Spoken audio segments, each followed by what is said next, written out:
السلام علیکم ورحمۃ اللہ وبرکاتہ۔ محترم ناظرین کرام، اللہ تبارک و تعالیٰ نے جتنی آسانیاں ہمارے لیے نیکیوں کے کمانے کے تعلق سے کر دی ہیں، اتنی آسانیاں کہیں اور ہیں نہیں۔ آپ روزمرہ اپنی زندگی گزار رہے ہوتے ہیں، اگر آپ قرآن اور حدیث کو فالو کرتے چلیں تو ڈھیر ساری نیکیاں ایسے ہی آپ کے نام اعمال میں جڑتی ہوئی چلی جائیں گی۔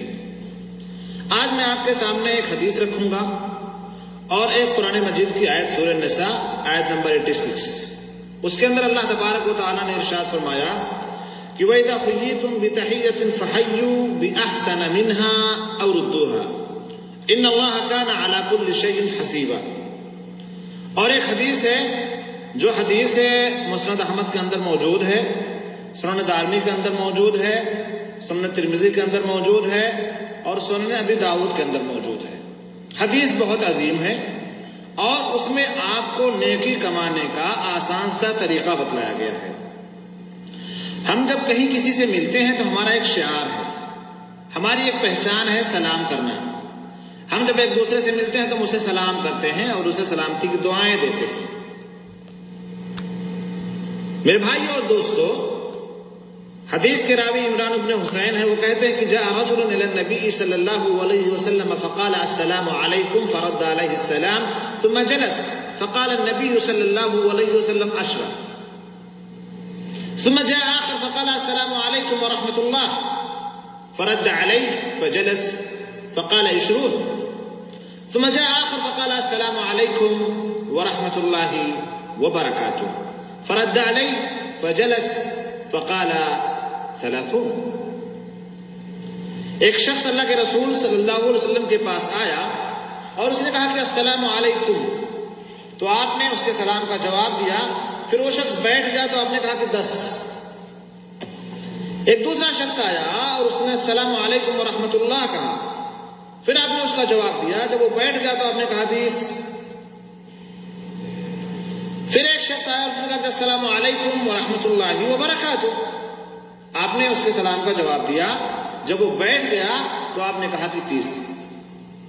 یعنی جس نے کہا السلام علیکم اسے 10 نیکیاں ملی، اور جس نے کہا السلام علیکم ورحمۃ اللہ اسے 20 نیکیاں ملی، اور جس نے کہا السلام علیکم ورحمۃ اللہ وبرکاتہ اسے 30 نیکیاں ملی۔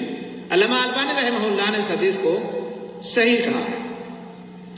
اب جو میں نے آپ کے سامنے سورہ نساء آیت نمبر 86 کو تذکرہ کیا تھا کہ وَإِذَا حُيِّيتُم بِتَحِيَّةٍ فَحَيُّوا بِأَحْسَنَ مِنْهَا أَوْ رُدُّوهَا إِنَّ اللَّهَ كَانَ عَلَى كُلِّ شَيْءٍ حَسِيبًا، کہ جب تمہیں سلامتی کی کوئی دعا دے تو تم اس سے اچھی سلامتی کی دعا دو، یا جواب میں وہی کہہ دو جو اس نے کہا ہے۔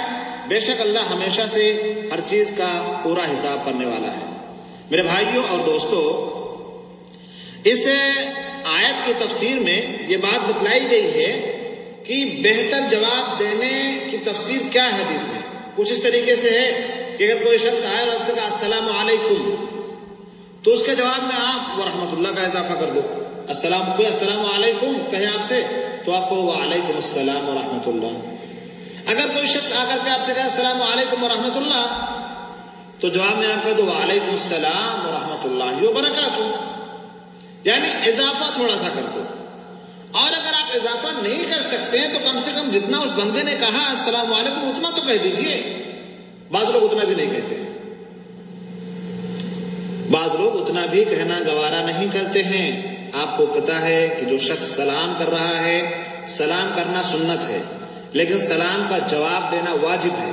اگر کسی نے آپ کے اوپر سلام کیا اور آپ نے اس کا جواب نہیں دیا تو اللہ تبارک و تعالیٰ آپ سے باز پرس کرے گا اور آپ گنہگار ہوں گے۔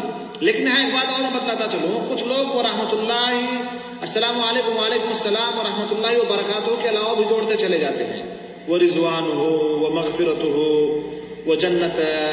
جنت واجب و دوزخ حرام، پتہ نہیں کیا کیا جوڑتے چلے جاتے ہیں۔ اتنی زیادتی درست نہیں۔ اس کا مطلب یہ نہیں کہ جتنا آپ کے گھر سے زیادہ کہنا آپ کو ضروری ہے۔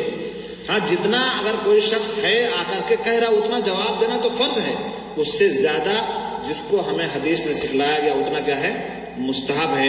اگر کوئی شخص کرے السلام علیکم وعلیکم السلام تو ضروری ہے, وعلیکم السلام ورحمۃ اللہ یہ مستحب ہے.